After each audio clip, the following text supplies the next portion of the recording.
Weh, Nazman, Naim, minggu depan korang ada plan tak? Aku nak ajak korang pergi bercuti, tapi tak pasti nak pergi mana. Korang ada idea tak? Aku rasa Genting Island macam menarik gak kan kalau kita nak pergi bercuti. Ingat aku, Nazman pernah pergi Genting. Biarlah Nazman cerita sikit pengalaman dia pergi Genting Island.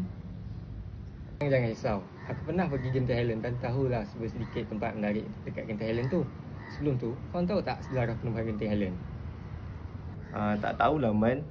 Kau ceritakan sedikit tak sejarah dia? Okey, biar aku cerita sedikit tentang penubuhan Genting Island ni. Sebenarnya, Genting Island ditubuhkan oleh seorang pemuda yang bernama Lim Goh Tong. Beliau berasal daripada negara China yang telah berhijrah ke tanah Melayu pada tahun 1937.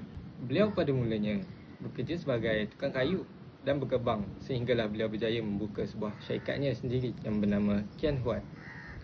Beliau juga dapat idea untuk membangunkan Genting Highland ni semasa beliau berada di Cameron Highland. Kalau dari segi tempat pula Man, mana je kau pernah sampai dekat area Genting tu?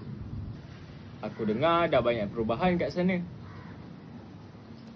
Betul, banyak perubahan dengan bukanya Genting Skyworld, Genting Skytropolis dan Sky Avenue.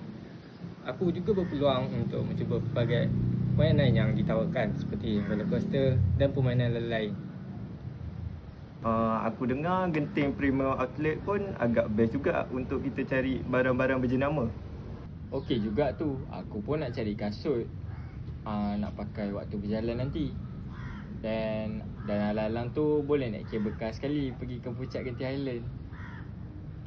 Kalau tempat makan pula Man, kau pergi makan mana je hari tu? Hari tu aku ada pergi makan burger dan lobster. Agak mahal tapi makanan dia sesuai dengan harga dia lah. Makanan dia berasaskan makanan laut dan bahan yang ternama. Dan bagi aku okey kalau kita makan dekat sana.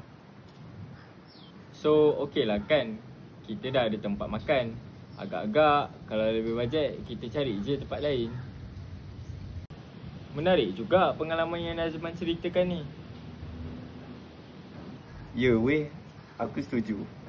Kan aku dah kata, Genting Highland ada banyak tempat yang menarik untuk kita kunjungi nanti. Genting Highland ni memang satu destinasi yang terbaik untuk kita pergi bercuti. Ya, lepas ni kita boleh pergi Genting Highland. Genting Highland ni aku rasa memang sesuai untuk jadikan sebagai destinasi percutian. Betul tu. Genting Highland ni memang tempat yang sesuai untuk dijadikan tempat pelancongan bagi orang yang ingin merasai suasana yang sejuk. 2 hours later.